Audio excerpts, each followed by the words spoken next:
So hello everyone, welcome to our webinar today. My name is Elaine Dell. I'm Director of City College Norwich of SEND Support, and we have some brilliant guest speakers here today with Bradley Tuckfield and Blaine Price. We're going to talk about their employer experience of understanding what employers need to employ learners with SEND. Moving on to what we're going to cover today. We're going to quickly look at the Education and Training Foundation and ETF and where we are and what we're actually doing.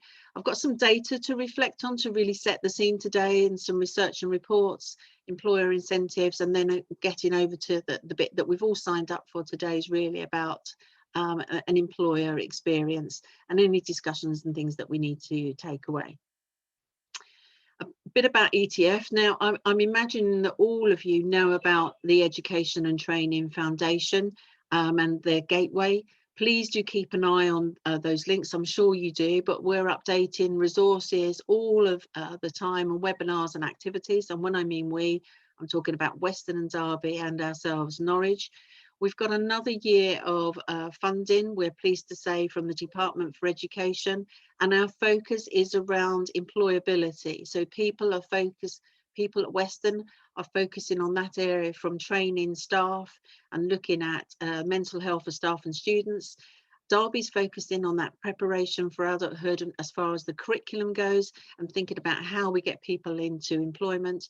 And of course, my area, I'm focusing on working with employers. And also you'll see some further webinars where we're focusing on supported interns, our agency and developments in that area, as well as our work with parents and carers. Of course, there's our leadership offer that each of the centres are offering. This is a really critical part. Please do take this opportunity forward if you feel that you need to have some strategy discussions, and don't think you just necessarily need to be a CEO or principal to have those conversations. It's really some time that's set aside for you to talk about inclusion and strategy and how that might work for you. What I did want to share today, as I said, about setting the scene and data to reflect on from the Department of Work and Pensions, the link there is for several different data sets. I've got a couple that I want to share with you today. Now, this is a data set up to 2019, because that's the latest version from the census from Department of Work and Pensions, where we know that 8.1 million people of a working age are reporting a disability. Now, if you see that staggered break in the graph chart and wondering what that is, that just goes to show that there is a definition from the Disability Act and then moving into the Equality Act. We can see that growth, which is encouraging. And I know everyone on the call today is really working hard with employers and our young people to give them the skills and confidence to be able to get out into employment. But if we actually have a look at what that means in terms of the disability employment gap, of those 8.1 million people who are of a working age, it's 4.4 million people with a disability that are actually working. So there's a 54% employment rate of people with a disability, and a gap of and there's a gap of a quite considerable amount there. And that's 28% lower than a person without a disability. So that's quite interesting. We're doing lots of work, as we know, but there's still much more that we can do to achieve. I've got a couple of other data sets that I wanted to share with you, just to sort of give you some ideas of what's in that data link that you can have a look at. If you're talking to an employer and you want to talk about the sector that they're working in, and you can see the areas where you've got a growth in disability in certain sector areas, and talk about employment by disability, there's some data sets that you can look at and share with an employer, or talk more confidently in that respect. I also wanted to share with you the Learning and Work Institute. There's some fabulous reports and research here on employment disability. Some of them are around. I've got a couple here that I wanted to share with you coming up. So there's an evidence review. about opportunities for all, tackling the disability employment gap, as we've just noted in the previous slide, and what's working well. So they've produced a report. And today really is us to celebrate what's working well, talking to our employers, and even better if. So what is it that we can do, some takeaways today of making that better and closing that disability gap. So some other things that I wanted to quickly share with you, some employer incentives. So we just know that we've got these things here that we talk about quite a lot. We know that we can contact employers that are disability confident, and it's obviously great for employers to be disability confident as well, because it's about the consumer and the people that are attracting. We get support with access to work. We talk, and as you know, if you've been on my previous presentations, about good business sense approaches, because it's good for your reputation and workforce satisfaction. We've got the toolkits that we talk about. We know that you work really hard on engagement and recruitment, and we talk to our employers about reaching a broader talent pool. We talk about job trials, we talk about our supported interns and our work experience, and we know that our job coaches do an awful lot of work in supporting this. There's also an employer confidence link there that's only a minute long video. So that's something that's quite handy to share with new employers if you're talking about actually engaging with a new employer with a learner with a disability. So some quick bits on some data there and some information to share with employers. In terms of our experiences, and as an FE sector, we know that employers' confidence is around, their disability, and some are not so confident. And we know that they will share things with us when we're looking at, will I have the support needs to be able to understand them? Will they have the right skills? How will they fit in, and will I need to have knowledge in disability? These are common themes that approaches that are when we approach an employer, that employers talk about on a regular basis. But what I'd like to do now is to introduce Bradley, known as Brad Tuckfield, the store manager for our co-op in Norfolk. He is the store manager, and he's also an elected employee director for Central England Co-op. So he can talk about what that means for us in a moment, as well as Blaine Price is the team leader. I am going to ask some questions. So at this moment in point, I am going to end the show and actually put us all on stop sharing, just so that we can put ourselves all on screen. So do come onto the screens if you may, so we can just go into a more sort of conferencey type of approach. But welcome, Brad, and welcome, Blaine, and thanks very much for coming onto the call. So I've got some questions for you, and anyone else that wants to jump in on the call, please feel free to do so. I'm going to put myself in gallery view, so I don't know if you all know how to do that so you can see who's on the call, but in my screen I've got Brad and Blaine up in the top left hand corner. Hi guys, thanks for coming onto the call today. So my first question to you really, and I've got really 9 questions, and the 10th one is about sort of questions, things to take away for us as a sector that we need to do, is how long have you been working with the college, and what makes for a good relationship when working with us or an FE sector? Lovely, cheers, Elaine. I'd just like to say hi to everyone. Just thanks for the introduction, Elaine. So I'm Brad Tuckfield. I'm a store manager at the Central England Co-op in Reetham, sunny Norfolk, as everyone likes to say. And it is sunny out there, and you can't actually see Blaine. Blaine's actually quite sunburnt on his face because he's been sitting outside in store today, and he's rather sunburnt, which is hard to believe in April, really. But yeah, no, lovely to be here, and thanks very much. So how long have we been working with the college? So we've been working with the college, I would say, for between 4 and 5 years now. We started, I think the first time we started working with the college was not with work experience. It was actually going in to deliver workshops with schools.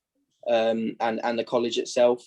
And I think Blaine weren't with me on the first one we did, but we actually went into Mint, and we worked with Sheila and Andrew, and spoke about careers, which was really exciting for the students to basically fire as many questions as they can to us and ask us about what we do day to day, and what would they, any sort of questions that pop up, how they find, how we find retail, what the challenges, what's the benefits, and bits like that. Blaine, anything to add on that? Because obviously you've been on a few workshops with us in that aspect.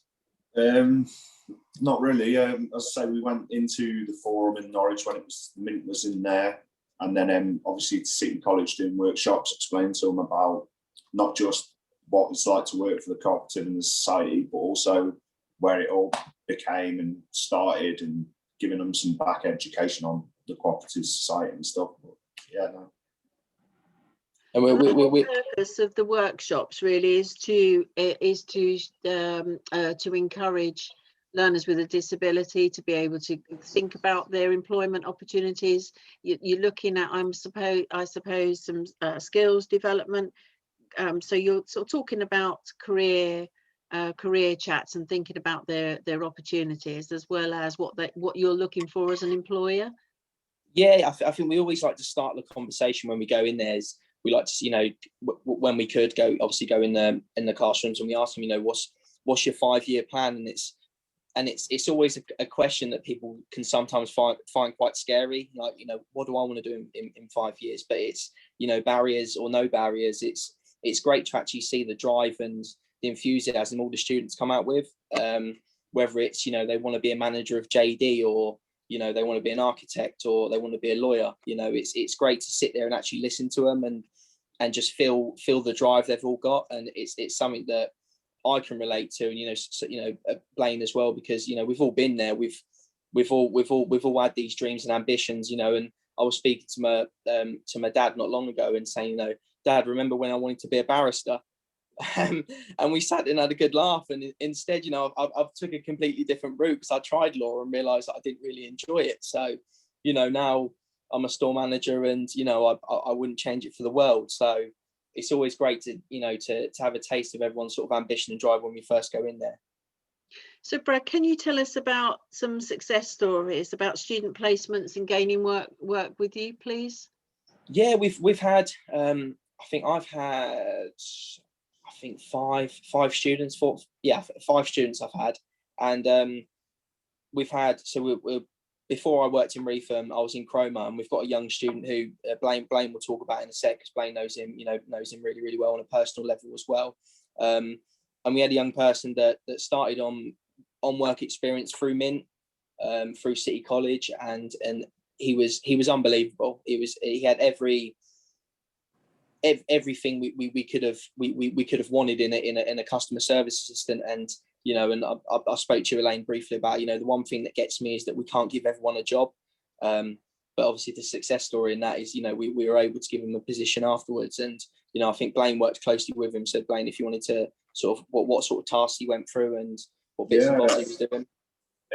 Well, first of all, Lewis come in on work experience, as Brad said. And I can always remember he was really, really shy. But when we got to know him, come out of his shell, and honestly, the lad, he's amazing. Like Brad said, he's got all the communication skills to be able to talk to customers, and that he just had that passion and the drive to get on. And as soon as his work experience was up, we were like, we've got to give this guy a job. Got to. We had no choice. He was brilliant. He was unbelievable, and that's all we like to see.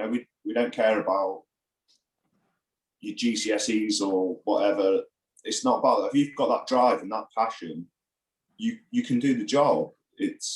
And that's what we look for. And obviously, with some people, when that's the great thing with work experience, you can take people in and you can start to help them come out of their shell.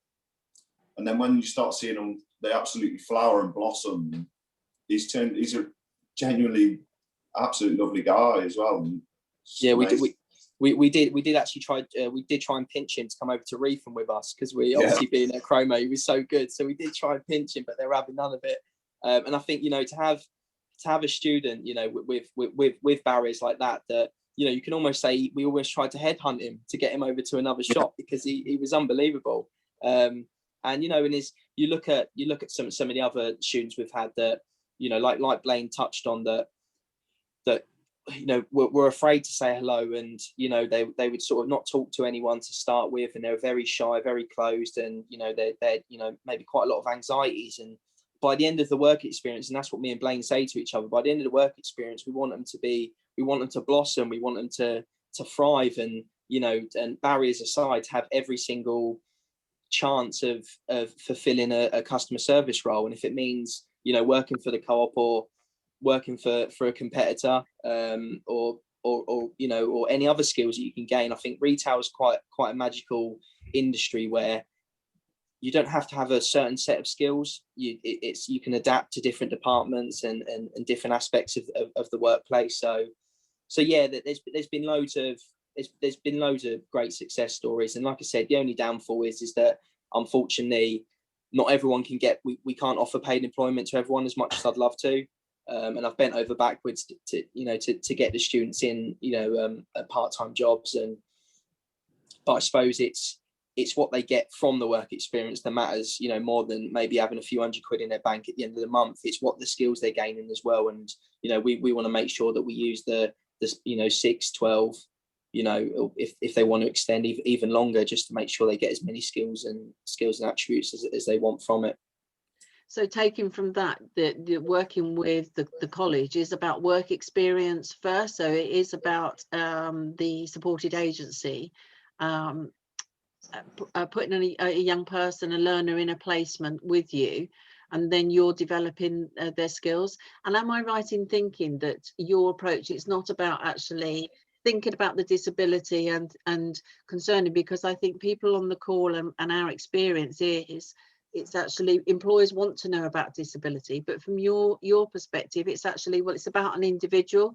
It's about an individual person's skills that you're looking for, and that the disability doesn't come into it. Can you talk about that just for a moment, please, Brad? Yeah, of course. And it's you know, and you know, we'll put the barriers aside. You know, we won't even talk about the barriers.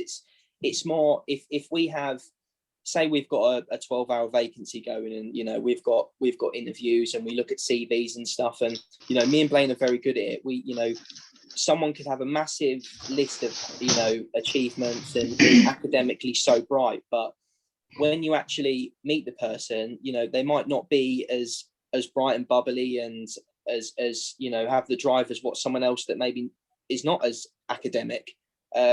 And you know, in school, you know, looking at a personal level, you know, I spoke to Blaine about it. I was never the brightest student at all, you know. And I think if you was, you know, being honest, if I was to turn around and, you know, say to my, you know, my teachers, you know, they used to say to me that, you know, that they'd probably never see me to be the position I am, or, you know, with the influence I've got. And that's one thing me and Blaine pride ourselves on, is we're really blessed to be in the position we're in, and we feel the difference we can make by, you know, having a store and having that opportunity for students to come in.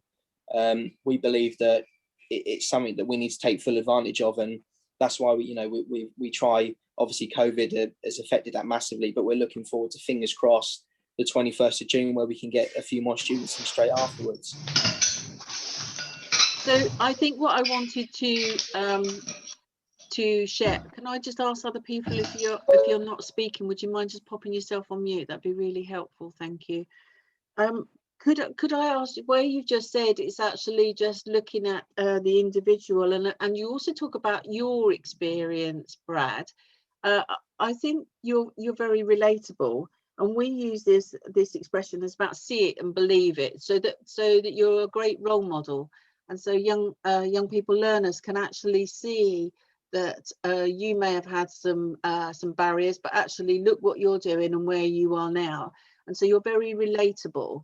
So the see it, believe it kind of philosophy is really very encouraging, isn't it? Yeah, and it's something. So the phone's just going off at the minute. I'm trying to stop the phone from going off. And he is the manager. What can I say? trying to do 100 jobs at once, and you wouldn't believe that I got a pack of beans on the floor as well. I'm waiting to stack them straight after the meeting as well. But no, it's yeah, it's almost like, you know, I would hope that if, you know, I was lucky enough to get into employment when I was 16. It weren't the most easiest time to get an employment. It was quite difficult. You know, I didn't get a job. You know, I went for KFC and bits like that, and I never got the job. And it knocks your confidence, of course it does. And we always recruit, and we always believe that, you know, we recruit on what we see, like you say, when they walk through the door, on you know, that their drive and their ambition and the hunger for, you know, to want to succeed. And that's where sort of, you know, the question we like to ask is, you know, what the 5-year plan is, you know. And even if someone turned around and said, you know, I want to be a famous footballer, you know, or, you know, great, because they've got that drive and it's something to work with. And yeah, it's like I say, it's just that we want students that believe in themselves, and, you know, that they should believe in themselves. And, you know, Blaine will probably agree with me that it's something that we pride ourselves on, that we make sure that we don't just look at, you know, qualifications, we actually look at the person. 100%. You can't just look at a piece of paper these days. It's just the CV. Yeah, it's all good. You can have all the qualifications under the sun. If you come into the store and you haven't got the drive to get on and want to push forward, it's no good, is it? You can't. So we know, gentlemen, that and everyone on this call will know that learners with disability have an amazing drive and have brilliant skills and attributes to bring to an employer. But many of our employers, they have this, you know, they've got a lack of confidence or a lack of knowledge, and thinking, well, actually, I'm a bit anxious and a bit worried about what that will mean for me. Employing, having work experience with a learner with a disability. What's your view on that, and message that you'd give to all the people on the call as an employer? What's your view? Well, my knowledge personally isn't massive. It isn't massive, but I believe that every person deserves a chance. Everyone who wants to do it, if you feel you can do it, go for it. Reach for the stars, as they say, instead of, you know what I mean? And I believe everyone should give the people the chance as well. Yeah, and you're great employers in that respect. You have a very inclusive culture. Sorry, Brad, you were going to add. Yeah, and it's you know, obviously what Blaine said, spot on.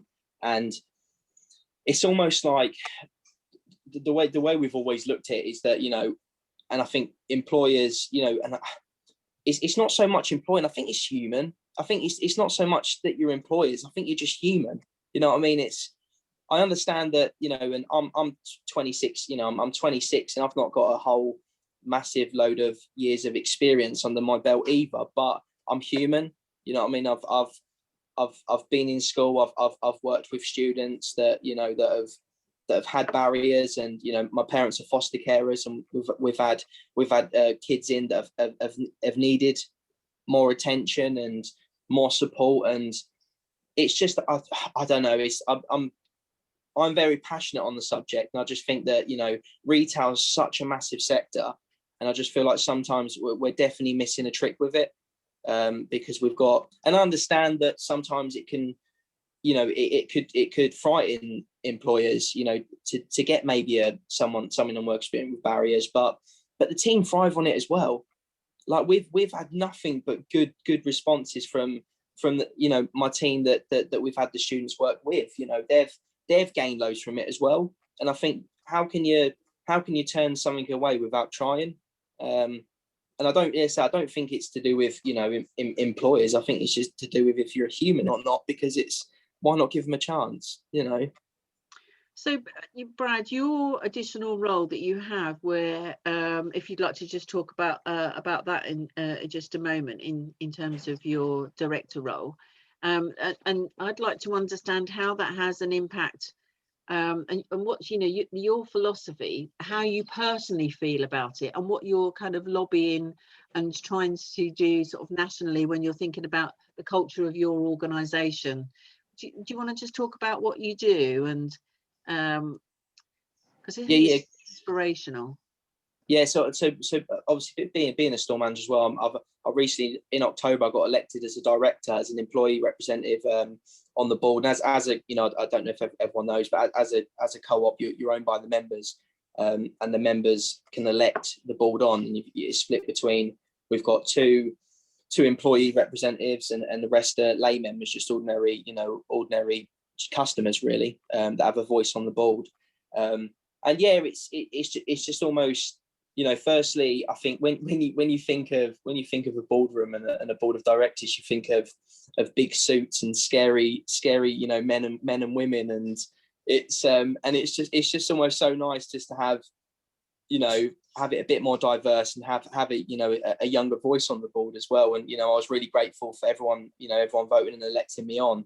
And it's something that I'm passionate about, where, you know, I'm very passionate about empowering the youth and, you know, letting them have a voice. And it's like you say, you know, you look at the statistics that you put on the lane, and, you know, that gap of sort of, you know, is it 28% is not good at all. It's shocking really. And it's and I think, you know, even if I can influence things, you know, I think we do, Central England do an amazing job. You know, we do incredible things for the community, you know, in regards to diversity and inclusion, with our membership community councils, and the board are very passionate about that. But it's like I said, I think we're still, as retail, I think we're still miles away for where we need to be. And you know, and it's something that I'm passionate about. And, you know, I'm in term for 3 years, so I'll be ensuring that I'll bring it up as much as I can.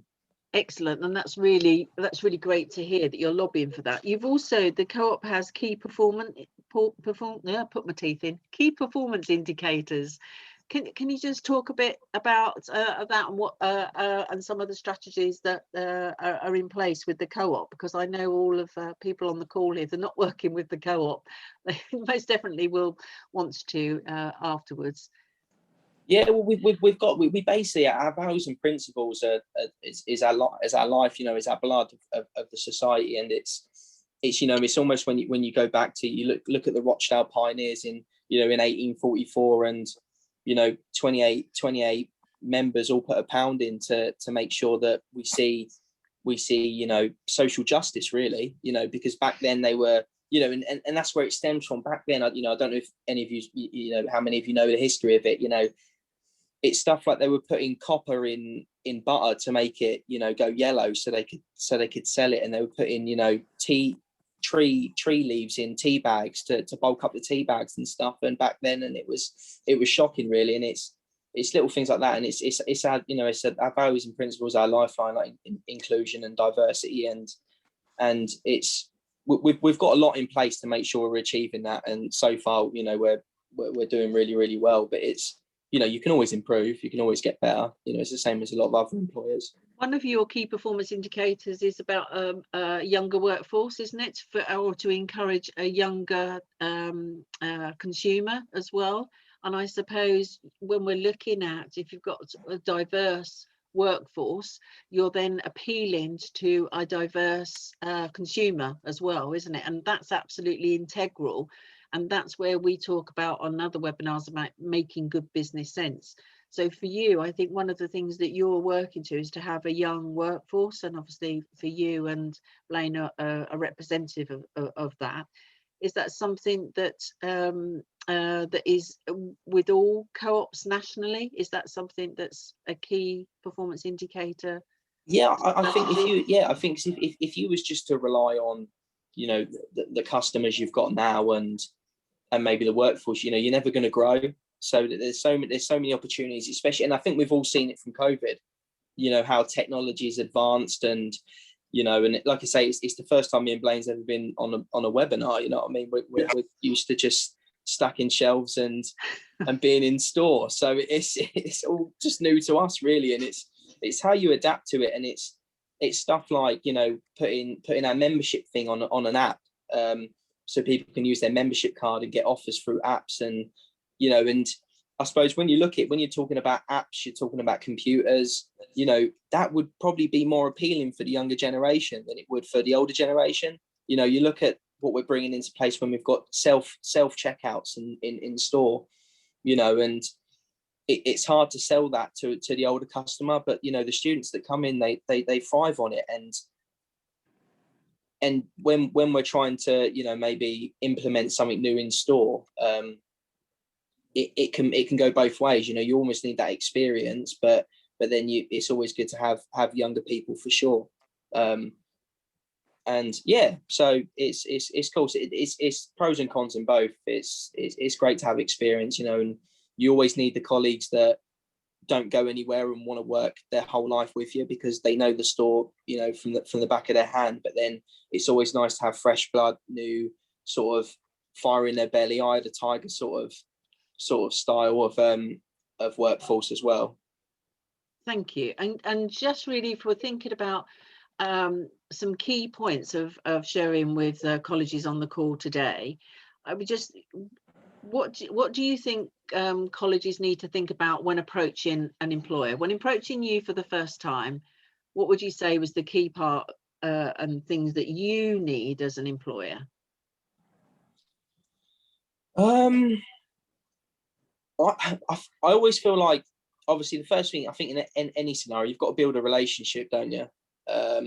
You know, I've worked with Mint for, you know, sort of 4 to 5 years now, and the relationship's really great with Sheila and Andrew, and you know, they know me, I know them, and obviously it's a lot easier, and it's almost, I think obviously, you know, I think you would anyway be obviously being open and honest, and you know, when talking about the barriers and the students, but there's not really. It's hard, isn't it? It's hard to think, you know, what could you do to almost convince an employer to to dive in and take it on. But at the end of the day, I just think, and if the employer don't want to do it, then they don't deserve to do it, because it's so rewarding, and I think you gain more from it than you'd lose. You know, it's a no-brainer in my aspect. But yeah, it's, you know, open to questions on that, or open to.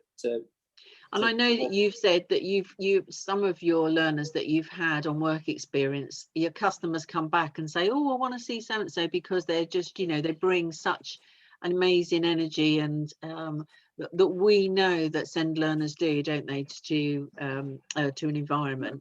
So did you ever think when you were approached by Sheila the first time, just thought, oh, I'm going to have to put a lot of work, a lot of extra time, a lot of work into induction and things like that? Did you have those concerns at all, or not? No, but Blaine, did you want to pick that up, because we spoke about that earlier, didn't we? Yeah. No, everyone who comes here, no matter if they're on work experience or even if they've first come in we've employed them full time or part time, everyone has an induction. Everyone gets the time they need for the induction. Obviously, we're always there to give them support through whether someone's barriers or anything. It doesn't make a difference. Everyone is treated equally. And if you look at an aspect of, you know, it's a good way of looking at it. You know, you might have a 60-year-old that don't know how to use a computer. Exactly. Or you might have a younger student with barriers that struggles to read. So what's the difference? There's no difference whatsoever, is there? You've still got to sit there and help them. So in that aspect, there's no, you know, and we've got to coach and train colleagues, whatever the barriers, you know. So I don't think that's an issue. I don't think it should be an issue. And that's a question that Guy has raised on the calls.